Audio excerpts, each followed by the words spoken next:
Morning glory, America, Bonjour, hi, Canada, Hugh Hewitt live inside the Beltway on 5/5/2022, the year of our Lord 2022. I'm learned this morning that there's a character in the scriptures named Ahio. That's because I begin the days when I wake up very early by listening to the Bible in a Year with Father Mike Schmitz, which is probably the most listened to podcast in America by people who are trying to get through the entire scripture in 1 year. And he's really good. And I recommend I tweeted it out. So there in the list of names, it's either in 2 Samuel or Chronicles. I think it's 2 Chronicles. Azan and his brother Ahio are wandering along, and Azan makes a mistake of touching the Ark of the Covenant and dies. Not reported what Ahio did at that point. So I'm thinking to myself, I wonder if Ahio is the reason that Ohio is Ohio. Because maybe Ahio said, oh! Then I thought, no, that can't be. So I looked it up, and sure enough, it's not. That's a false trail. That's a rabbit hole. Ohio is an Iroquois name from the Great River, Ohio. And I should have known that. I probably knew that in 7th grade Ohio history in Warren, Ohio at Blessed Sacrament, but I didn't remember it. So that's how I begin your day, with this fun fact to know and tell. Ohio is named for the Iroquois name for the Great River, Ohio.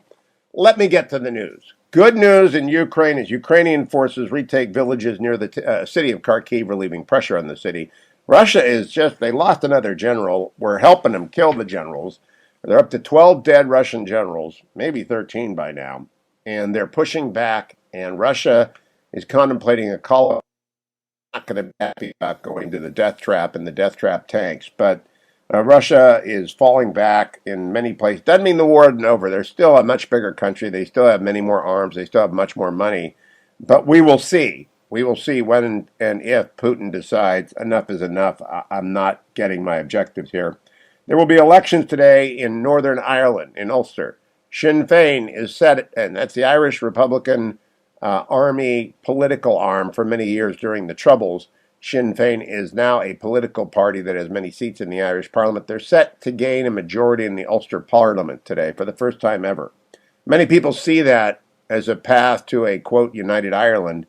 Ireland is not physically divided, but it has been politically divided since the creation of the Republic of Ireland, I think in 1922.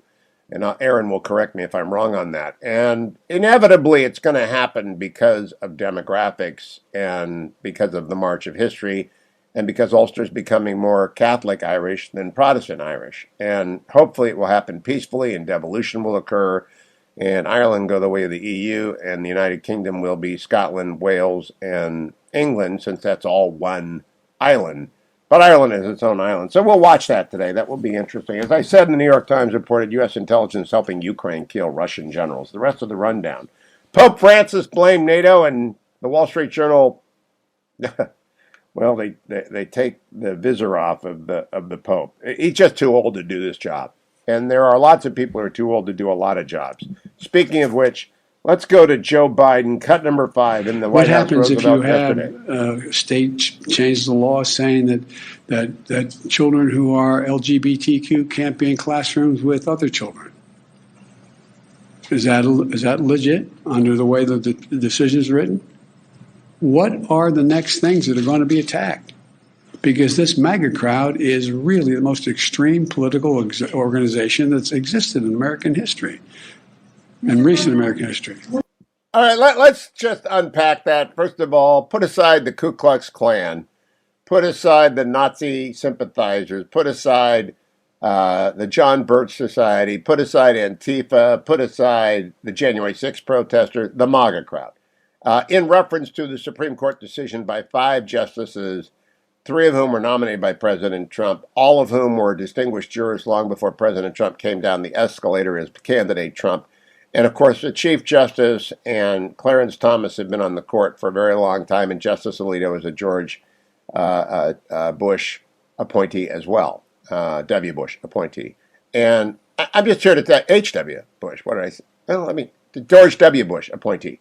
And I'm just here to he came up after Harriet Miers was withdrawn, so it's Chief Justice Roberts, then Justice Alito. I'm just here to tell you, the uniter in chief, that's just not true. This is such an over-the-top comment that again, it's like the Pope saying NATO is responsible for invading Russia. MAGA is the most extreme. And by the way, LGBTQ children, um, I understand some children so identify. I also understand that no teacher in America would ever separate them. And I also understand that that would fail rational basis review. It is the reddest of herrings I have ever heard. It's the stupidest thing I've actually ever heard Joe Biden say. It's a non sequitur on top of a non sequitur. Can we hear it again? Because getting a non sequitur squared is really something. Cut number 5. What happens if you have state changes the law saying that children who are LGBTQ can't be in classrooms with other children? Is that legit under the way that the decision is written? What are the next things that are going to be attacked? Because this MAGA crowd is really the most extreme political organization that's existed in American history. No, seriously, he could have said, what if Zeppelins cross over from Canada and drop frozen turkeys on Cincinnati? Because they saw it on a TV show. Because that's where the decision takes us. That's about how much sense it makes as a matter of law. And he used to put on, when he attacked Alito, he said, I did fancy law school. I love Princeton. I hate. He's been this way for decades. You elected him, America. He's our guy. He's our president. I say a prayer for him every morning. But honest to goodness, well, the Fed yesterday raised an interest rate 0.5 point. But as I'll tell you in the next segment, markets just took off because it wasn't 3/4, and he appeared to take that off the table. American consumers, according to the Wall Street Journal, are shopping, traveling, and working out like it's 2019. Hooray! This is, I went to the movies last night after having dinner with son number 2. We saw The Northman. Oh, do I have to talk to Sonny Bunch about that? I don't know how movies like that get made. That's about the dumbest movie I've seen in a long time since I saw the last dumb movie I saw. Anyway, I'm glad. Now many Americans are resuming their pre-pandemic habits, rocking out at crowded concerts, doing deadlifts next to strangers at the gym, and stocking a standard supply of toilet paper. Airline, restaurants, and child care centers, which relied on government loans to stay afloat during COVID-19 peak, can now hardly keep up with demand. Excellent, excellent, excellent. Excellent, excellent, excellent. This is great. However, all that money is going to be more inflation. We do not need more COVID relief, President Biden. We don't. We need people to go back to work. We need the interest rates to go up, and we need the economy to grow on its own, not with more stimulus. Abortion dominated the coverage. I commented last night before I went out to the movie that, if you read the elite media, and I do every night show prep, it's so deep blue, it's so pro-abortion rights, you won't get a sense of it. Republicans on cusp of abortion win seek to change the subject. No, they're not. I'm going to play for you in segment 3, John Thune on the Senate floor. It's the best example. But Joni Ernst on this show yesterday, Nikki Haley. We are all proudly pro-life. We want to restrict abortion, but do so via state legislatures and not change a single blue state law. That's the bottom line. We're not trying to change the subject. We're happy to campaign on that subject. And if blue states don't want candidates adopting that subject, you will get Republicans like Pete Wilson running in states like that who have always been pro-choice. It reflects the federalism of America. This is abortion pills by mail pose challenge for officials in red state. No, they don't. They can't stop those. The Interstate Commerce Clause. Once close allies, Roberts and Alito have taken divergent paths. No, they have not. They are still together far more than they are apart. And there's no indication that Chief Justice did not assign the opinion to Alito. That's a made-up, a blue bubble media thing. Do Americans support abortion rights? Depends on the state. You betcha it does. You have to look at places like Ohio, which is deep red. White House scrambles for way to protect abortion. Of course they do, because they got fanatics. The party of fanatics is not MAGA. It's this left-wing crazy group. Meanwhile, a new subvariant of COVID is spreading. And it had a super spreader event at the White House Correspondents' Dinner on Saturday night. I was standing in line to get back to the United States. I wasn't invited to the White House Correspondents' Association dinner this year. The Washington Post doesn't invite. It's contributing columnists I get. But I wouldn't have gone because they ravaged and savaged Sarah Huckabee the one time I went. And now many people have got COVID, including Secretary of State Tony Blinken. I could have told you that was going to happen. It happened in Gridiron. Lots of people get COVID. I pray for Senator Blinken and everybody else. It's no fun. It's not going to kill you if you're double vaccinated, double boosted, but it ain't going to be fun. And so beware and do get your booster, please. I'll be right back, America. Don't go anywhere. I'm Hugh Hewitt inside the Beltway on 5522. Welcome back, America. That's the same song from the North, but I'm playing it as Michael Oren joins me from Israel because King Bibi is coming back, I think. However, it is Independence Day in Israel and the 74th. Hi, Michael. How are you? We're very good. We're all celebrating out here. Well, that's what I 74 years, figured. the state of Israel. 74 years. You know, next year is going to be a blowout, isn't it? I guess. Listen, when is it not a blowout? You're right. But I want you to explain to new affiliates. I got a bunch of new affiliates what the Day of Remembrance is. Everyone understands what Israel Independence Day is, the day that the state of Israel became a state. And the UN said so, and it will always be there, and it's reconstituted, and it's great. But the Day of Remembrance I always find very moving, even though I'm not Jewish. Tell us about it. It's really the only unique Israeli holiday.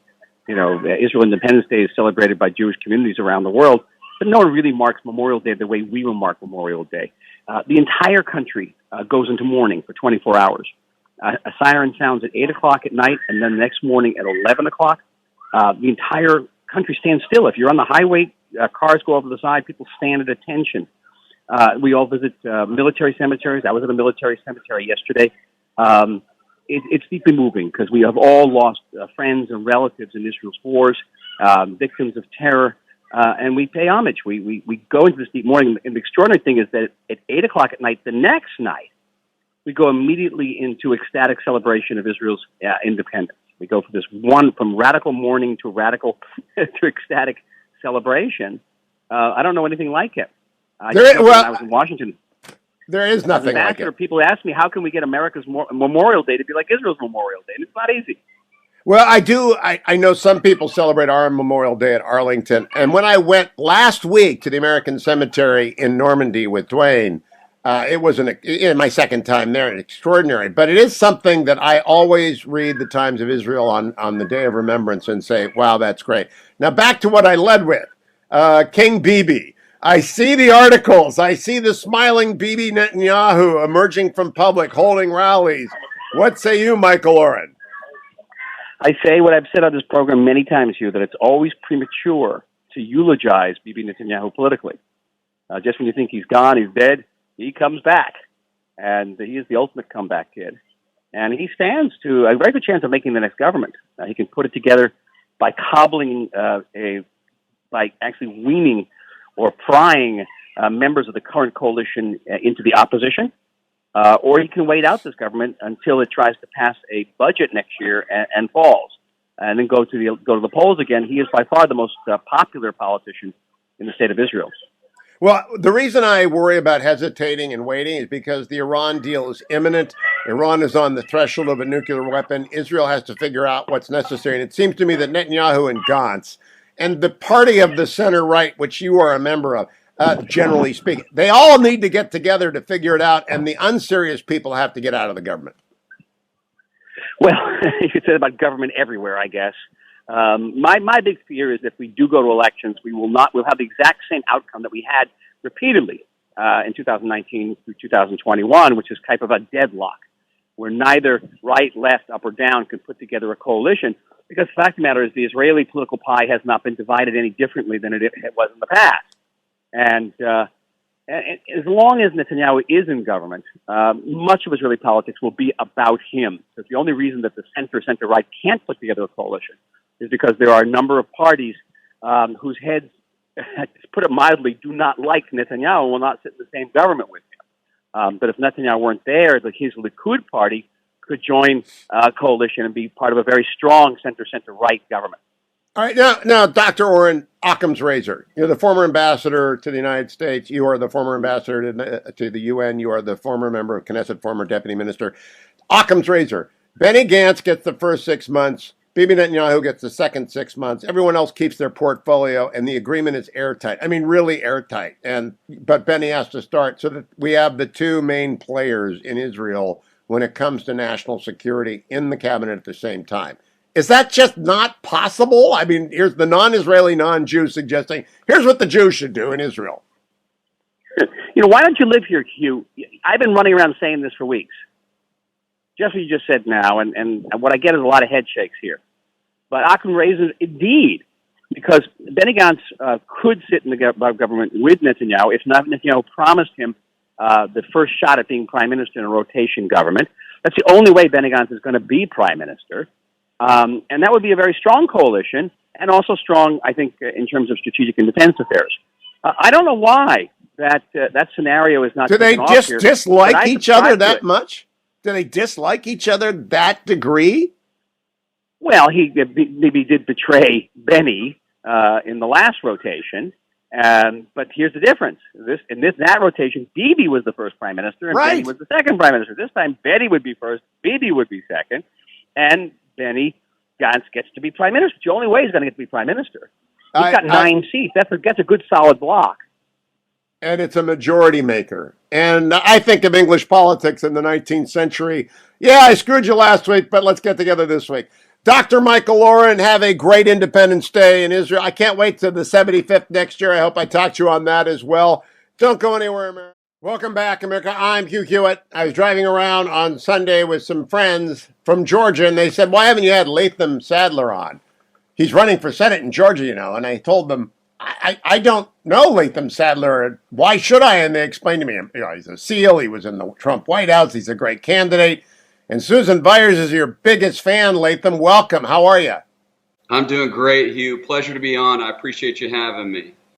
I'm glad to have you. I want you to introduce yourself to our audience. I think if you were running in a primary that didn't have the most famous person in Georgia up against you, you would be the nominee. But tell people about your background. Well, thank you, Hugh. I'm Latham. I'm a proud native son of Georgia. Was born here in the state in Atlanta. My mother's from a small town in South Georgia called Bainbridge. Went to the University of Georgia about 20 years ago.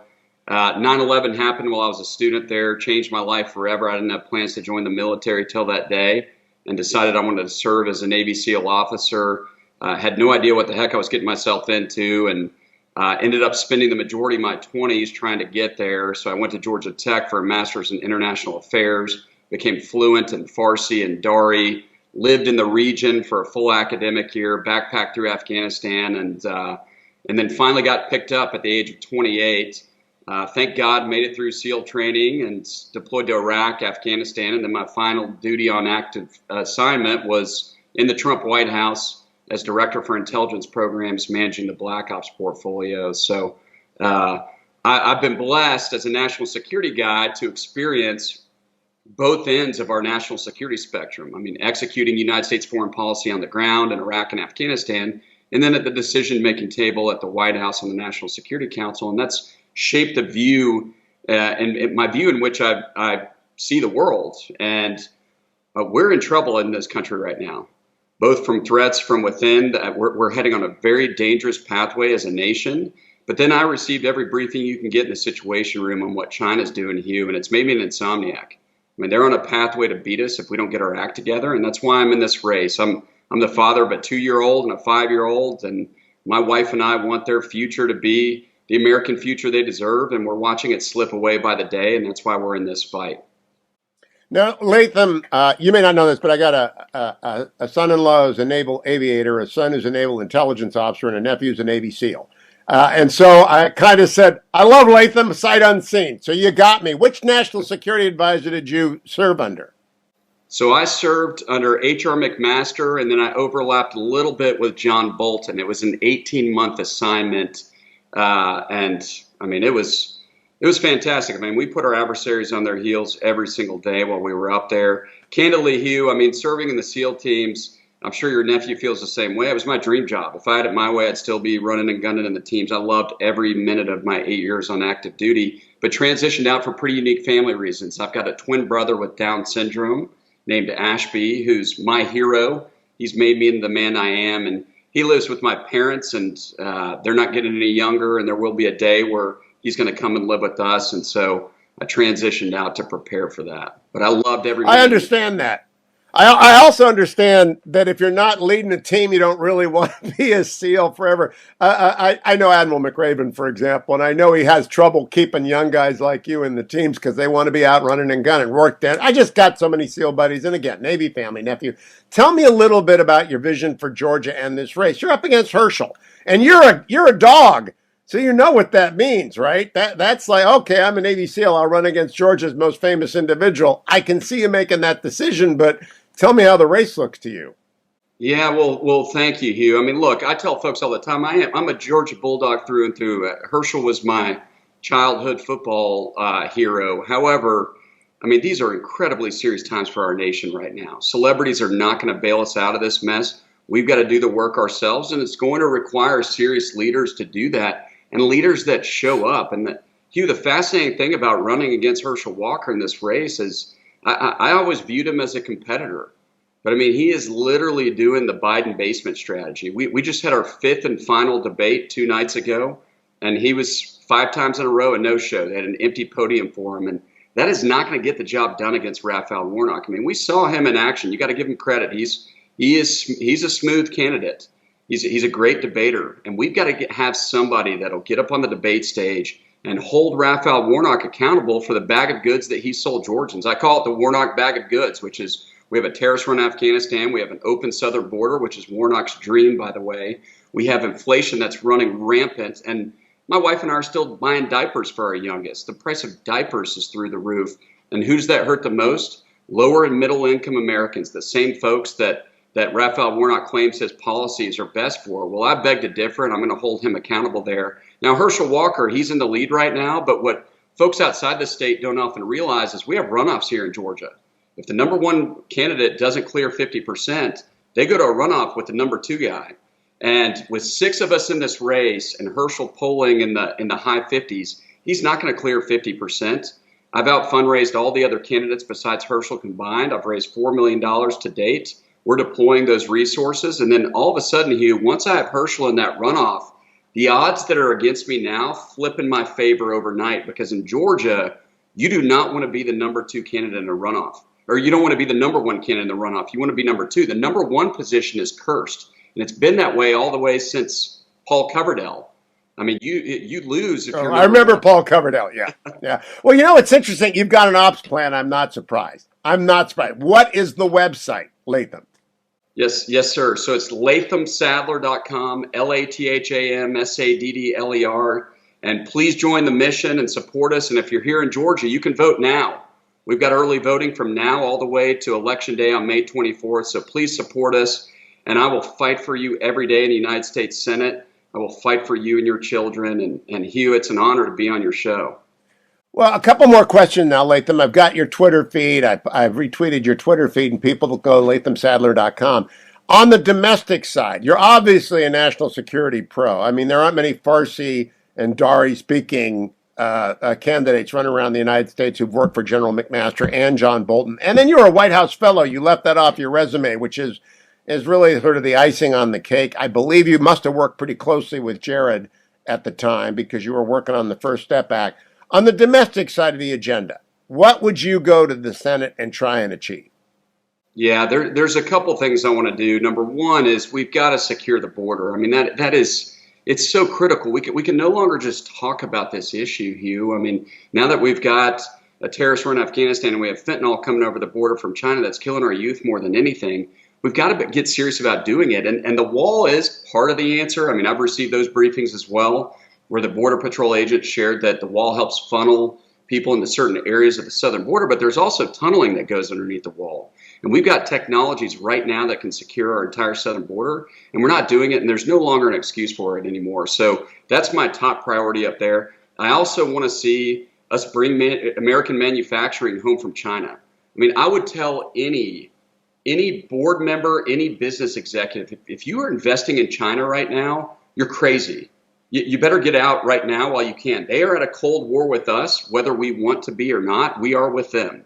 And they view us as a couple 100-year fad and view themselves as a 5,000-year dynasty and say the 20th century where you all reign supreme, that's an outlier on the graph. We're never letting that happen again. So we've got to start unwinding our manufacturing from China and bring it back home.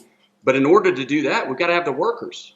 I mean, every conservative candidate in the country talks about how we have to bring the manufacturing back home and build factories. Well, who's going to build the stuff in the factories? So I want to see us invest far more in 2-year degrees in vocational tech. We've got to get away from the only way that you have a pathway to success and dignity in this nation is a 4-year degree. We've got to start investing in those 2-year degrees, and I can help do that from the United States Senate. Then we have the talent here, and we can bring the factories home and start building again in America. And I want to see that happen, obviously, here in Georgia. Okay, Latham, we have time for this. Given your experience with your brother, who has Down syndrome, I have never known the parent or the sibling of an intellectually challenged individual not to be extremely pro-life. But given the debate this week about Dobbs, I'd like to hear your position on that opinion and on the general issue. Well, thank you, Hugh, and you're right. I mean, my brother is the main reason that I have the view I do. I am very proudly pro-life. I mean, it's unconscionable to me that you have countries like Iceland that are trying to get rid of people like my brother totally through abortion. So, look, when I read this draft, I was happy to see that, very happy to see that. I mean, I was very disappointed in the leak. I think more people should be talking about that, and I hope our justices remain safe and strong. But we should be proud to be pro-life. This is an issue, Hugh, that, I mean, the future is going to judge those on this issue. And I think as Republicans, sometimes folks are a little bit shy about being pro-life. I'm as somebody who shared the womb with somebody that has Down syndrome, I couldn't be more proud to defend life. All right, my very last question, Latham, has to do with the Iranian regime, which you know so well. It appears that they're trying to kill people in the United States. There was the story about your old boss, John Bolton, being targeted and having to have 24/7 security. It's a two-part question. One, should we be protecting everybody that we know is on their list 24/7 around the clock? Because the Biden administration keeps playing around with that decision, as I'm sure you know.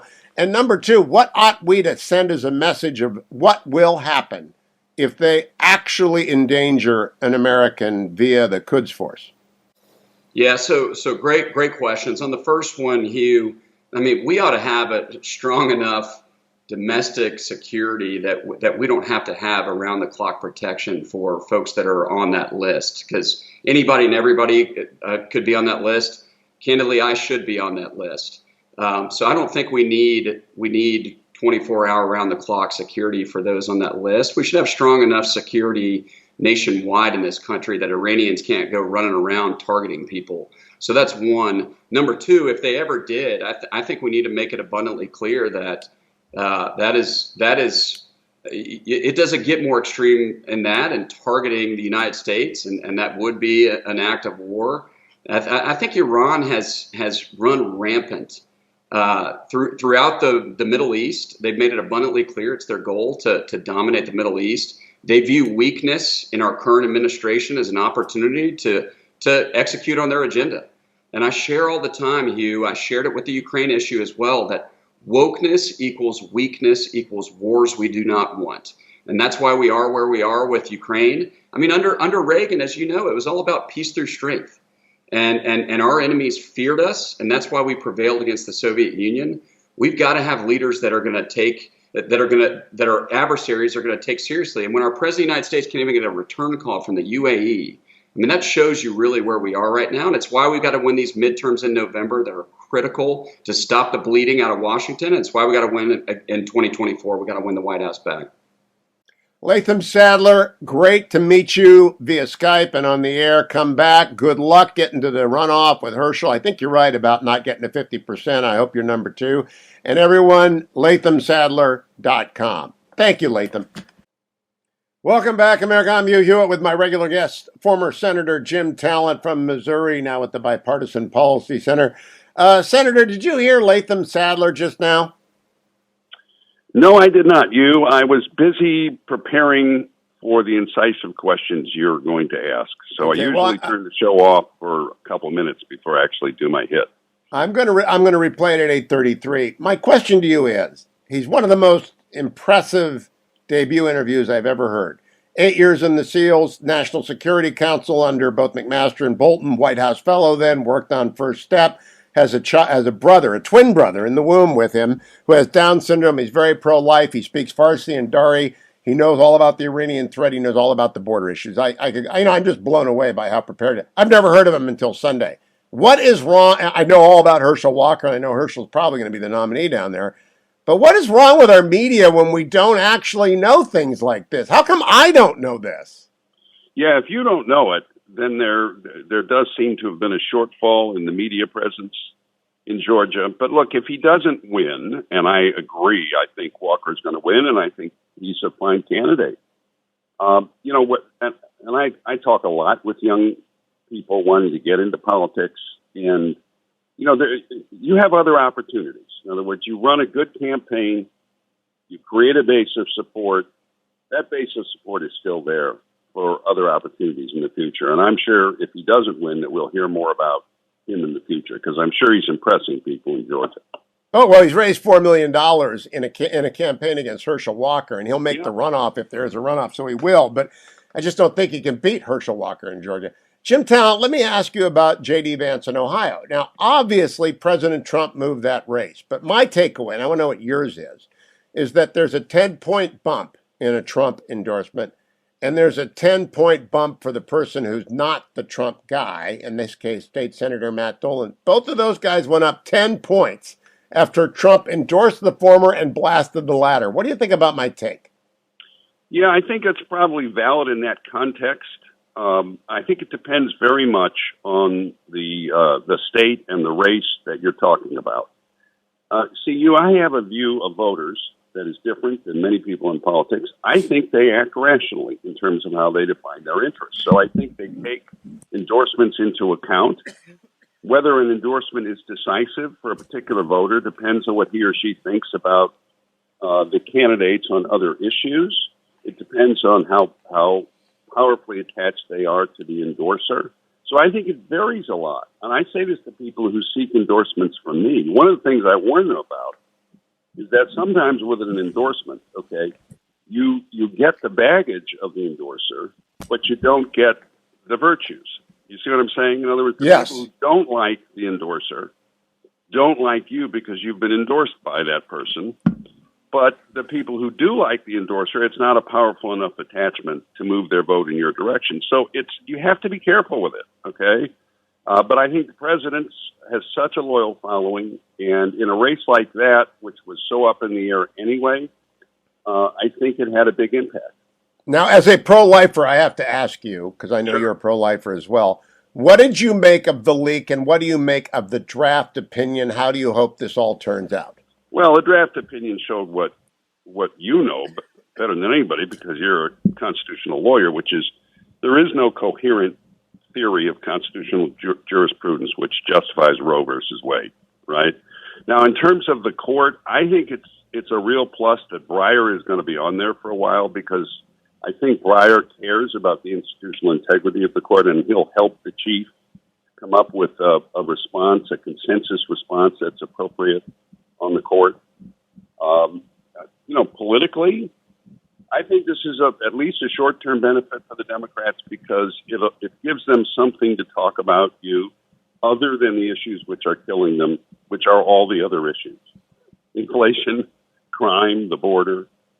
The problem is that abortion is not a push issue. It's not an issue that moves a big segment of the voters. And those for whom it is a push issue have already decided. And that's a basic political logic that I don't... Jim, do you think it's a problem that they don't have a they don't have a middle ground, that it's really abortion on demand right up through birth?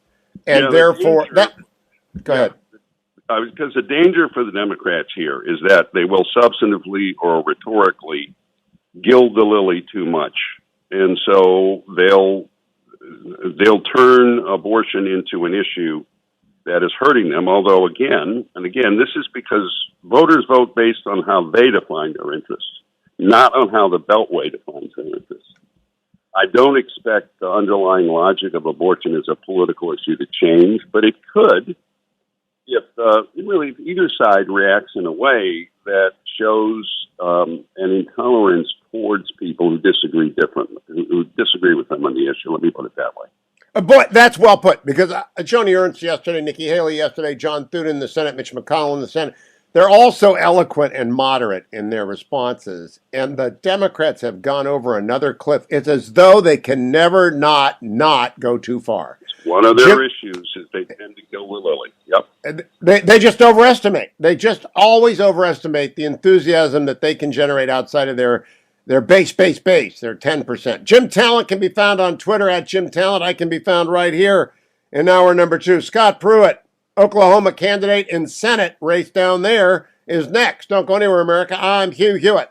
Hewitt inside the Beltway live on 5/5/2022. Not only are there crowded fields in Pennsylvania and Georgia Senate races, there's one in Oklahoma where my friend Scott Pruitt, former administrator of the Environmental Protection Agency and member of Donald Trump's cabinet, as well as the former Attorney General of Oklahoma, is running. Good morning, Scott Pruitt. Welcome back to the Hugh Hewitt Show. Welcome home, Hugh. Back in the Beltway. Glad to be back in the country. Administrator Pruitt, I used to call you General Pruitt. I still do, because when I first met you, you were the Attorney General of Oklahoma. All of a sudden, that ought to be a credential that matters in Oklahoma, because abortion rights is on everyone's mind. And I have to imagine you had to deal with these issues when you were being the chief law enforcement officer of the Sooner State.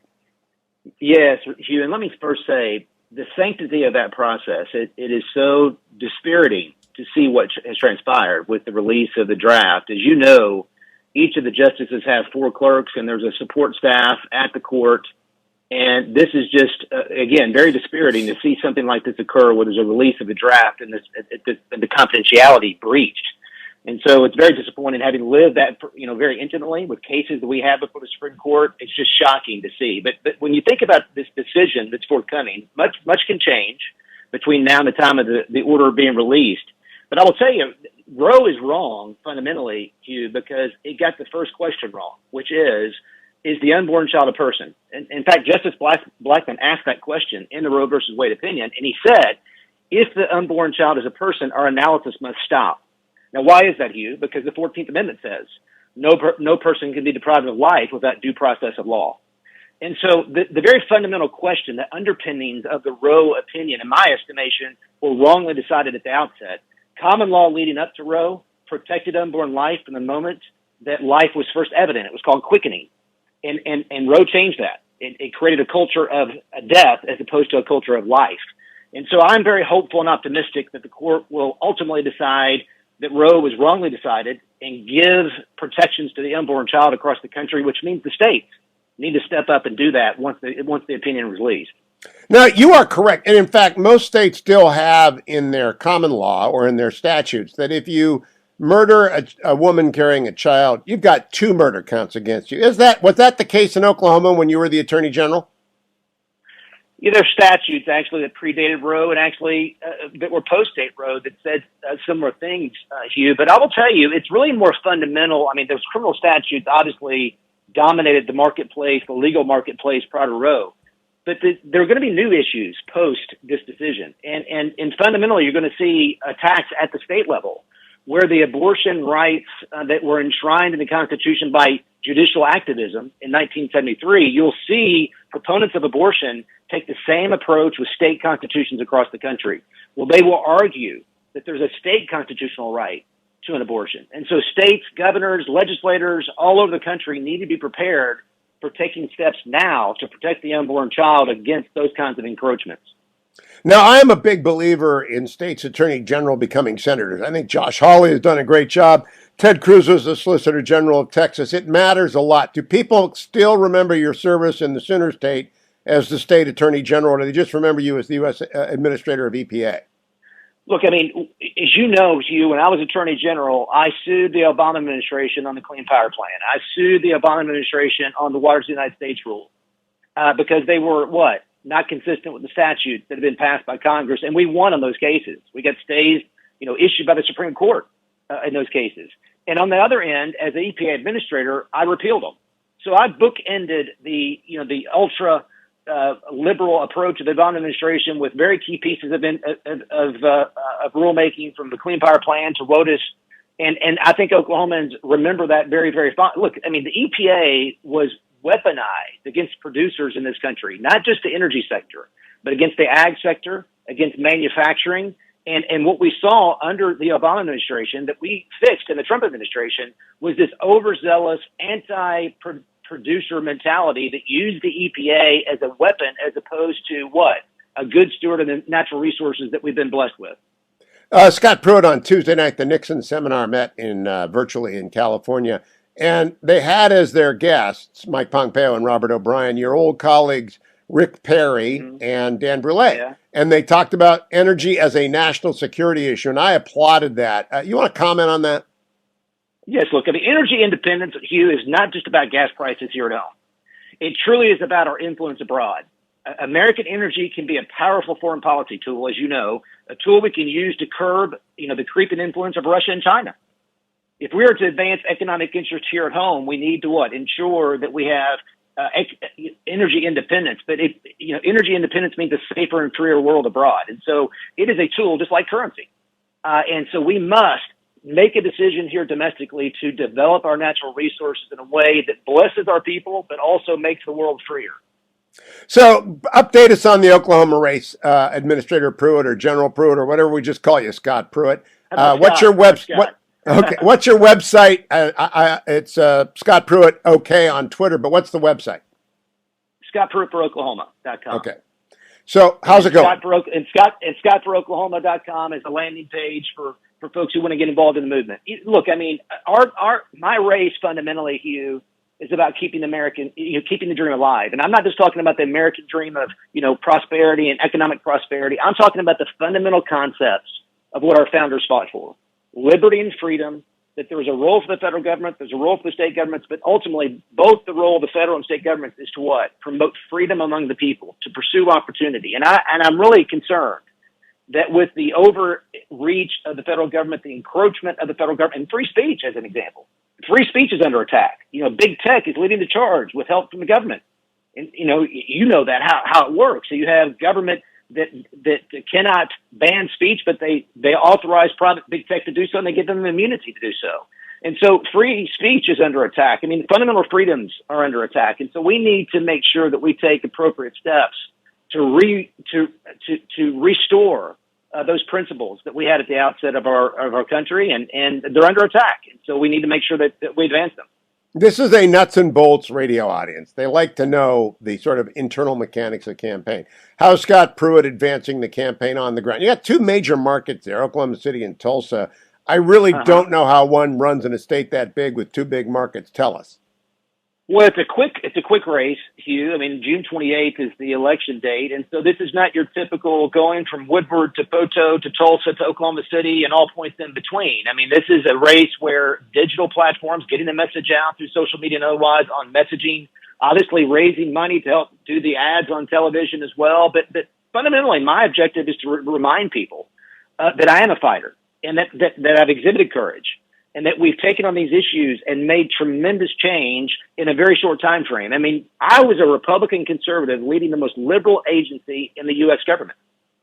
And with that agency, Hugh, as you know, we went from energy dependence and all the bad decisions of the Obama administration, righted them in 18 months, saving billions of dollars to the American economy, getting out of the Paris Accord, and truly achieving energy independence that blessed the world. I mean, we can do those things if we have decisive leadership. And I was that kind of leader at the EPA. I was that kind of leader as the Attorney General. And I'll be that kind of leader as a U.S. Senator. Scott, and that's what we're reminding people.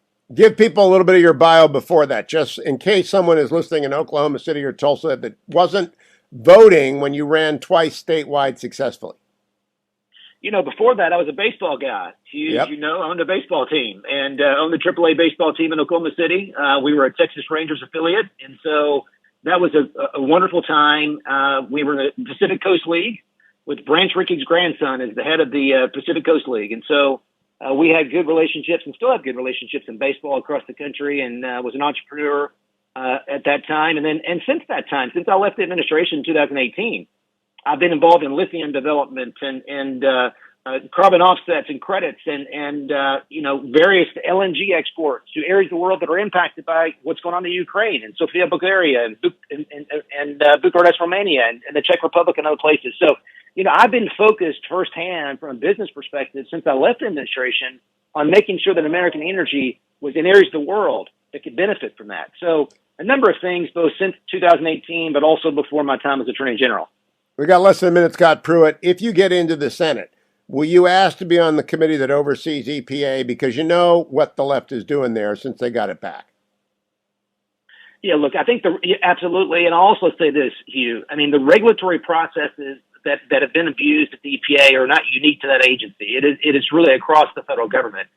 And so there needs to be an accountability, if you will, from Congress, the legislative branch, toward the executive branch. There's too much delegation of authority. The U.S. Senate needs to legislate. Congress needs to legislate, not the executive branch.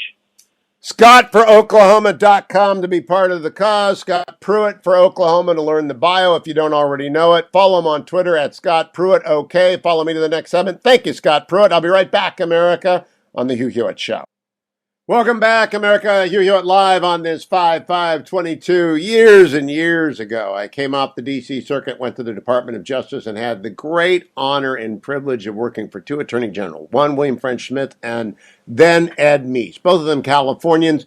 And now the later, General Meese, is being honored by Pepperdine University. The Dean of the School of Public Policy, Pete Peterson, joins me now.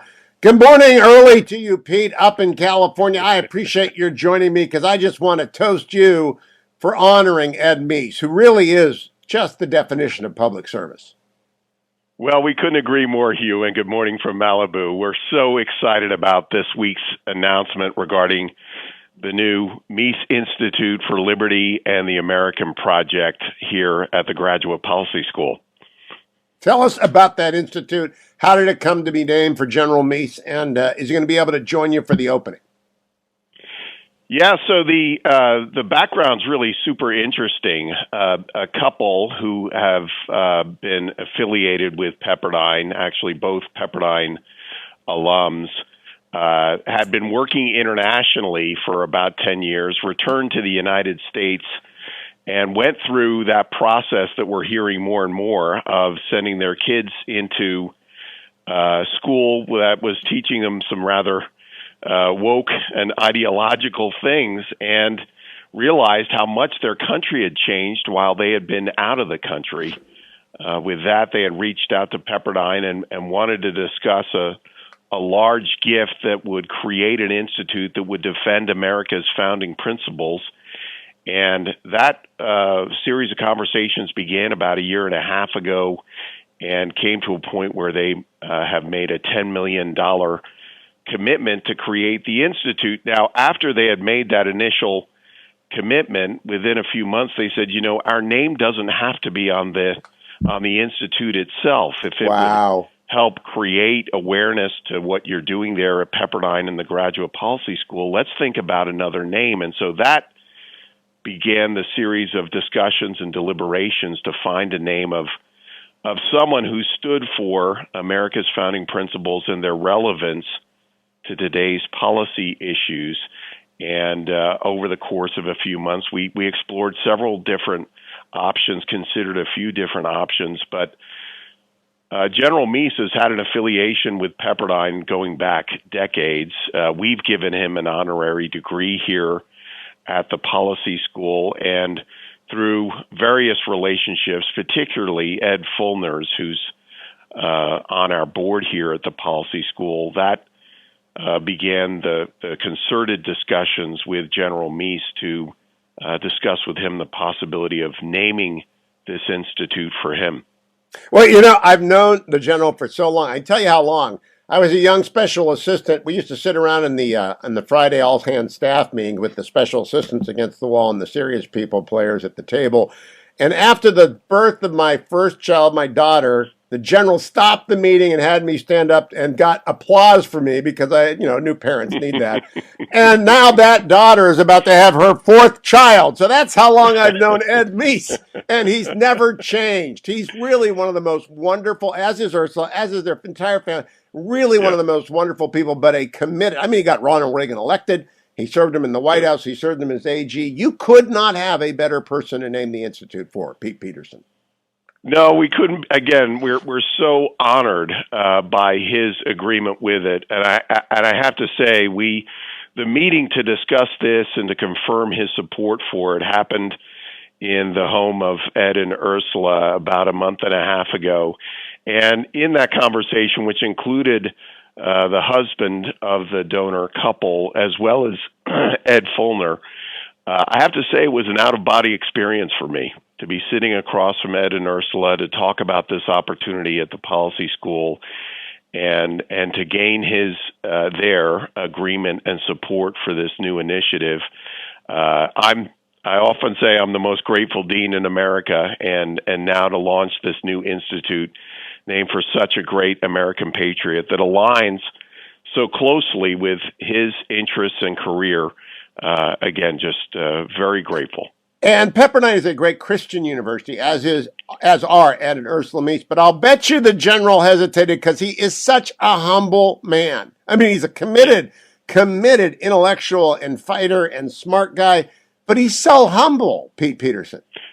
Yeah, that's true. And again, in the conversations that we've had with him over the course of the last 3 or 4 months, it is fair to say that he was taken aback by the proposal that we made to him around naming this for him. Certainly was not something he was seeking. We came to him hat in hand and just hoped that he would agree and be excited about what this academic institute is going to be about and how closely, again, it aligns with his life commitment toward the Constitution and applying America's founding principles. And California. He's a great Golden Stater. Yeah, and again, just so funny, he actually was a classmate of my mother-in-law up in Oakland in elementary school. So, so many connections there. Ed Meese and Ursula Meese, congratulations to you and to you, Pete Peterson, and to Pepperdine University's Graduate School of Public Policy. The school at Pepperdine, the public policy, if you're interested at all, there's no more beautiful place in the world and there's no more serious place in the world. And now it's a place of great honor to a great man of American law, Ed Meese. I'll be back tomorrow, America, on the next Hugh Hewitt Show.